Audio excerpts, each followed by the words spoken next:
ku Sunday ekibanyi kigwe n'amenvu simanyi owerimu akutemya ku wabiri nkibona kino kisa kinigula omuntu omulala ow'ekirimi yajjagama kifu n'olwensonga eyo kuba Sunday ngenda kuzomwezi 3 omwezi ogutandisa olunaku olwaleero tugenda kubeera bugembe kusa mu kituuda 2022 ekivvulo kisoose mu mwaka kasoberera bageramu lockdown buli omu jangu weeyozeeko ennaku ya lockdown ojja kutegeera kyetuyita ekituuda ng'okiwulira kigundira mu mutima gwo nga kigunda baŋŋamye emizindalo gigenda kukuba okuva ebugembe paka iganga n'ensonga eyo okuva ebugembe paka kamuli buyende kati ne kagulu kati omulala ayinza okugenda kagulu n'awala mpaka olusozi n'abeerewo engaligirira kyonna kituuda kale saaba kini mayanja nze kubuzaako nate nkomyewo yaga tukubaganye ku birowoozo ndina omugenyi Brian Okoli mukulu ava mu Unsa Uganda National Students Association mu kwanaganya w'ebyenfuna mu kibiina ekigatta abayizi mu ggwanga lyonna lwaki tulinayo olunaku olwaleero ensonga ya kusoma bwe tuli mu kusoma waliwo obuzibu abasomesa baaganye okusomesa waliyo bannaabwe abaaganye ne bannaabwe okwogera oluzungu akati awo wetuli ani buzibu ki tusaze magezi ki tuvunukawo tutya ani akoseddwa omuyizi akoseddwa omuzadde omusomesa kati awo wetuli awo tutyo so Brian knows Luganda, Brian knows Lusoga, Brian knows English, so welcome on Baba TV. Thank you so much. Kodeyo. Kodeyo mwana abatubona. Balamuseku. Malamuseza mwana abatulaba. So those are 3 languages at the same time. Yes. So we'll try all of them. So kati olunaku lwaleero nja kutunulire nti tulina ekizibu ekiri mu ggwanga ekyabasomesa okwediima mwenga aba Uganda National Students Association mukiraba mutya mukitegeera mutya era kibi nnyo ng'ekyokiwuliramu kubanga akosebwa nnyo is the omuyizi kubanga abayizi abasinga nera basasudde school fees waabwe abala bali ku zero balance kati baagala kusoma omwana asasudde sente ze ate omugamba togenda musomesa kubanga tebakongeza musaala naye nabo ekyabasomesa tekyatandise leero obajjo it has been around a long time nzijukira abasomesa abekalakasa nga bagamba omulembe gwa minisita vice president yaliko minisita byenjigiriza era mu 2010 awo 11 abayizi abasomesa ne basaba nseeredde bekalakasa olwo nga saba minisita ye gundi amama mbabazi yes nabagamba ne balundeyo oyagala kulunda mbizi nabagajja bagoba ku mirimu so that kind of so fenga Uganda National Students Association twagala okuyima n'abasomesa era tuyimire n'abayizi nabo abasomesa bo balina yonatu manyi bulungi nnyo era yonatu nabayo ekiwandiiko nga bakifulumiza nga bagamba nti beyongere okuteesa sina kuteesa beyongere okwekalakasa nayo bakwekalakasa n'okutuula nga tebagenda masomero okusomesa naye era kino ekintu tekiri buli wamu kubanga natambuddemukko awo nengenda eggulu erira mu masomero nga some teachers were in class oyogera ne head teacher. There's a difference. We have private schools, they are studying. Government schools, they are the ones affected. No, even those in government schools. Even in some government schools, because, not let me tell you, there are teachers who have extra motivation, even better than the salary. Omanyi nti waliwo kanakaze kabeta ka PTA, Parents Association, nga abana contributing. Whatever fees structure of any school, ojakulabanga school fees mwenyini, if the school fees is 1 million, school fees might be 50,000. Fees as tuition. Now even no medical fee, what tukamuze Unsa fee, that's nezikula. Kati abaye ku PTA bafuna PTA ne salary wa government. Government pays you 800,000 shillings.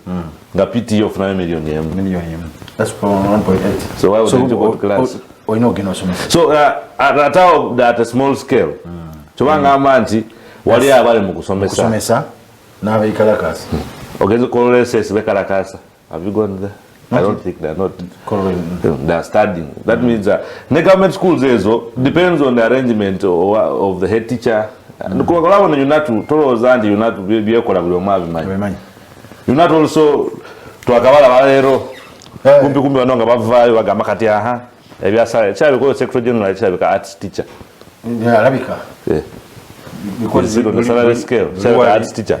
So yafulumira nagamano fatu yatutulewa waka naye echa government okugamba nti katuongeze ku group the difference between the salaries no katugambe nti head teacher arts teacher katugambe teacher wafuna like 1.5 million kati junior wa science actually that's the problem afune 4.5 million or 4 million head teacher ufuna one somesa history you are a historian an history teacher or political education teacher yes we head teacher ofune million nga your teacher who teaches physics and 4 millions mugina kumati the income inequality is too big and simanyi advising mzee is anu insulted Museveni naye it was not right. At least the range would have been small. To so I could 800,000 shillings,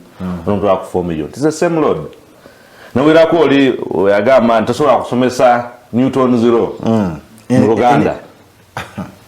Era no kubanga o manyuru zungu the Newton zero in the physics you must first know English, which is an art subject, before you can learn it. And that's why abamba agamiti. Na abasomesa science balikirawo okusomesa mu luzungu. Basomesa science wawe. Baberemu you know we're not sure how would you say it like laboratory preparation of oxygen mixing hydrogen peroxide everywhere all na luzungu ne bona gabo kiza mu Uganda no Uganda ajja kugamba ne Uganda is an art subject the goal have been a science student previously na korapo civil engineering ne byonna era kata again doing an arts related course in procurement at Chamberlain University. But not be because all of us need each other in society. Cutting the government a very man with a robust plan. Gameva na basomesa what they think. See, we know we are primary secretary of public service. Go back to class for no force. It's not wrong. They have nothing wrong. It's not illegal to go find instruction. Of course. Nera nizi send the reference on 800. Bagenda mu instructions nyingi bagenda nga bazongerako kati eno government yabana result bulichomba chimwagala wotatambula yoko no gama kati this force we will not entirely come up and do something kati government ekolo mulimo gwe let them engage the people through UNATU when UNATU nayo abasomesa they don't trust in it but science teachers bava mu UNATU long time. They have their own organization. Kala chitukula disunity. Amani you not to get in a guarantee both setters are also already deduct of subscription per month. Oh, I got to a gala. So long as the government, by also setters over college. Never am about some yes, if I've been helping teachers, where have they been? But they okati kugeza showroom. COVID time was there, but he's buying our you not to a gambachi. We are here as Unsa saying, oh, government open. Schools opened. The government in Uganda, what did you not do? So, Secretary General of UNATU, wherever you are, you're just on showroom. Kuanga are the ones, the big boss. You go to teacher's house. Bewagavira salon. Bagawa loans, of course. Bagawa salon. Not as a sort of small time. They come for your property. They have motorcycles lined there. What is UNATU? It is the UNATU which is picking for. And there is NOTU as well, National Organization of Trade Unions. And now the UNATUs fall under NOTU. And now NOTU, Eringa, the over umbrella. Kati, what does Owere have to do? Owere has to listen to recommendations from UNATU to act. Kati now, if UNATU has not given him recommendations, Akolechi. It is not him to come and tell you not to go and do this, and do this. What is the organization? The Association of Secondary School Head Teachers Uganda. asho are they comfortable tetunakulaba statement nga bavaayo nga bagamba nti abana tebali kubasomesa gavumenti abasomesa bemwatuwa tebali kukola. That's no complaint. Tubanagambye nti we might be here nga tugamba nti abantu bali mu sit down straight industrial nga teriyo. The problem with Uganda is chimjatandika bulungi walengere kiriwo. Nobody will continue. Kubanga batya that you not a government if they remove you from being a teacher, we shall give you legal services to go and fight for you. How many times have they done that? How many teachers have been just fully dismissed? Okay, Mumbere, no one wonders. And who is the loser? No, the student is a loser. The parents are the biggest loser. The student is the biggest loser because a student is suffering to find that space. It is through going to school that you can now be a journalist, maybe a teacher, maybe a doctor, or anything of your dream. Now, you're shattering a student's dream because of your individual interest, maybe. Karugame, maybe I've understood that economy is so high and prices are high, so they want money. But again, you should be humane enough to know that the government you're operating in is a highly indebted government. They should borrow money to give you more money as teachers. So what is the debt again? Burden goes to your child tomorrow. So the student is the biggest loser. Era kati futusa baba basomesa. Inti tubira namwe nti mukoze kimala kati if government has ears, bagana bakolako. Now here is kind of junta government. If you see them not responding to you, even if you dance on a needle.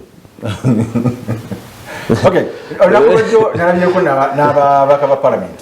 Ababaka mu kikolo gwanga nabo bavuddeyo ne bagala ne bakanyamu. Bagamba nti nabo essente kati bakozesa nnyingi okugenda mu byalo. Therefore, to meet to go to their constituencies, they use a lot of money. Omubaka kimwetagisa like 6 millions okufiringa TXA agende mu kyalo okusisinkana ku balonzi. Budget, the financial year starts today. No, amafuta gali wagulu. When you pass the budget, nga temuri yusenze ku price za mafuta ngama wanga malala kuyambako nga mumanyi muino okutambula. Kati kusaba no nabazaddi obasomesa nawe bagamba nafe batuongere. Wanda mwe kati musaba babongere. That is a very funny. Or your parliament affair. It is supposed to be a legislative arm. Nekateringa, it is almost far part of the executive. Naraba onga bagulide the speakers and what over 2.5 billion.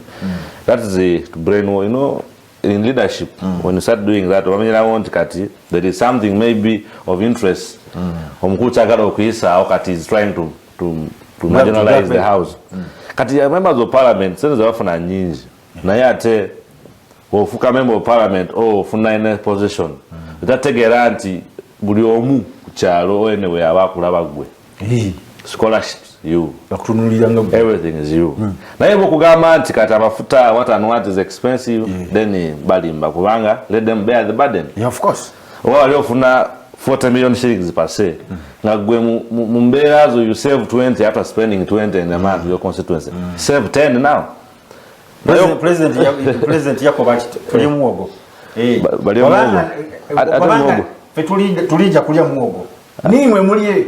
Muogo wa bei nokusinga ko mugati. Yes. Yes. Go and ask for the price of cassava. Bread is cheaper compared to cassava.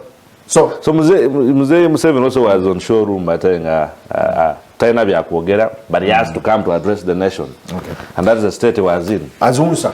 Nga Unsa muyambye mutya mbere eno.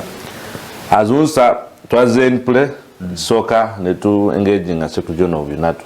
Nga tumugamba tunokufuna the comprehensive meeting between ffe nabo.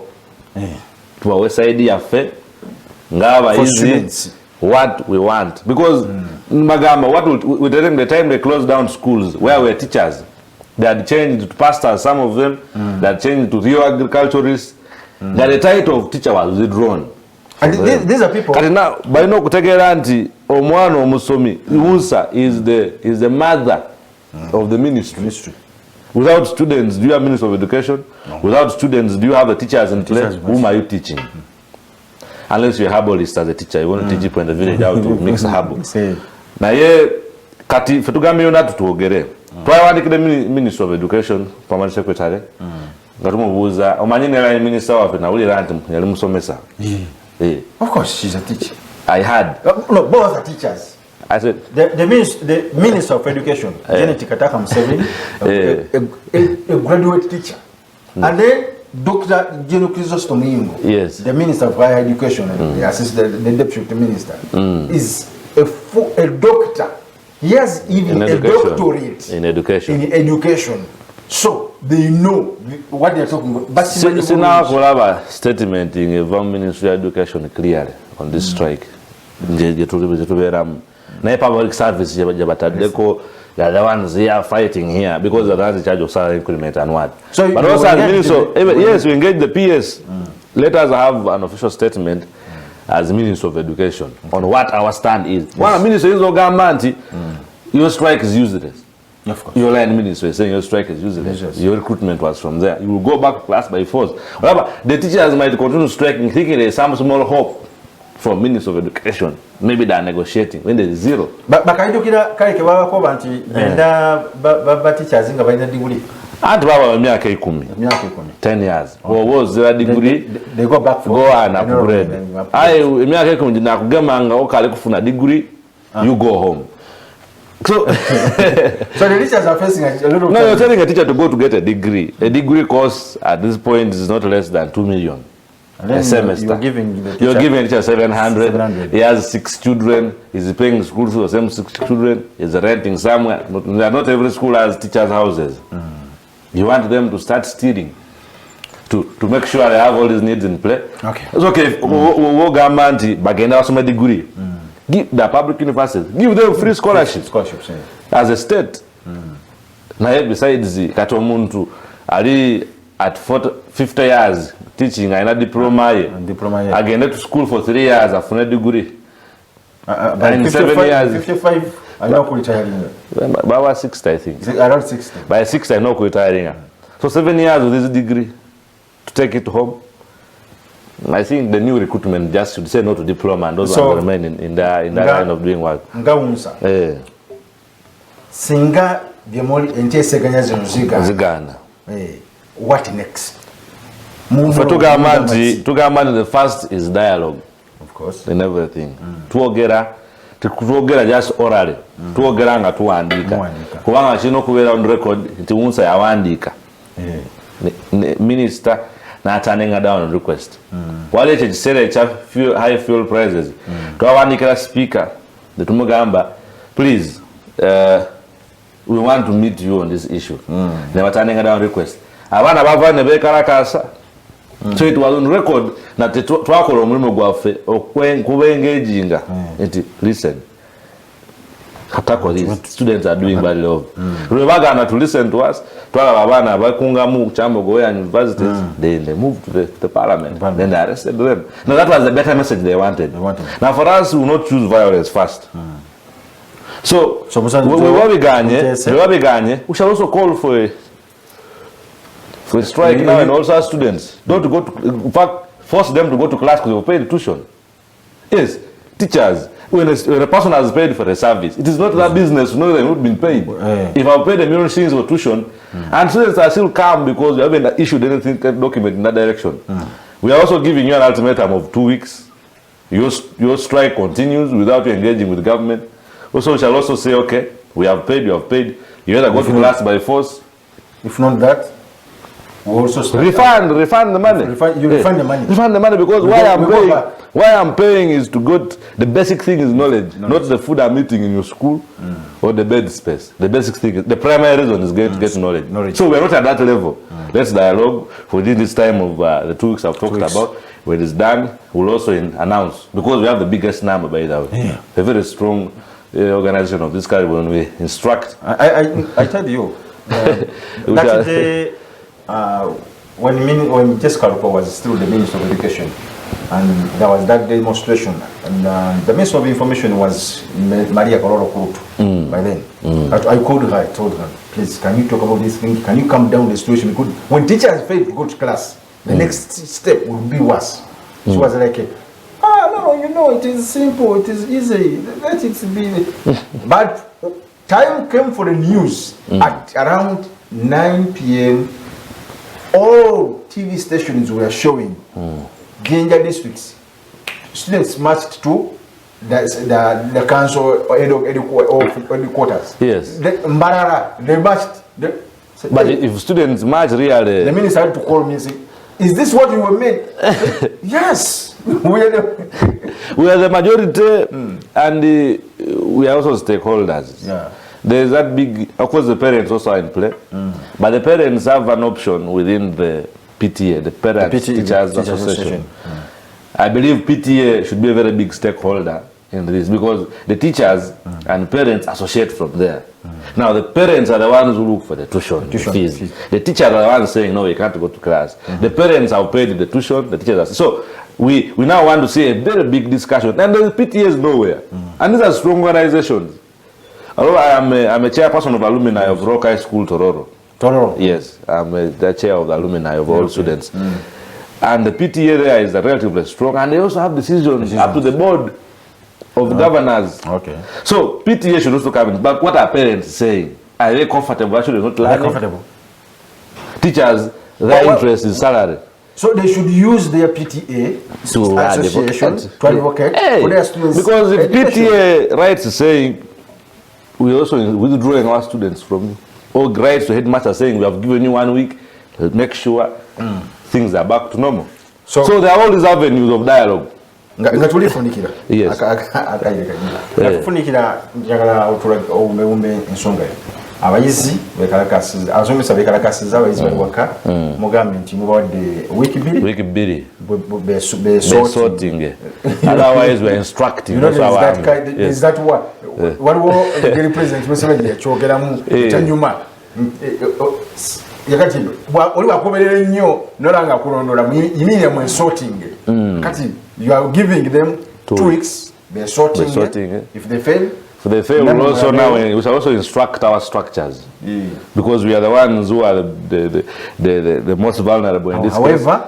We are calm. We are calm. We are in dialogue. We are very calm.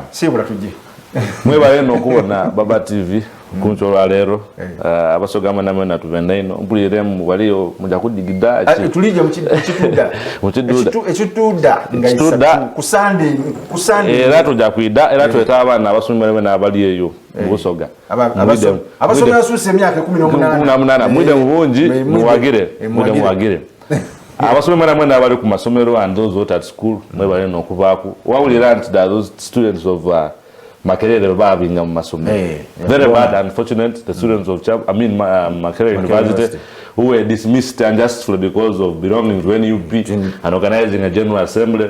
We stand solidarity with you, and we also want to caution the administration of Makerere to reinstate these people. Unsa is still on place, just looking at them at that level as well. Okay. We have also had a very hard statement on them as Makerere. Naye, please. Dialogue first, as we have said, but these people have done nothing wrong.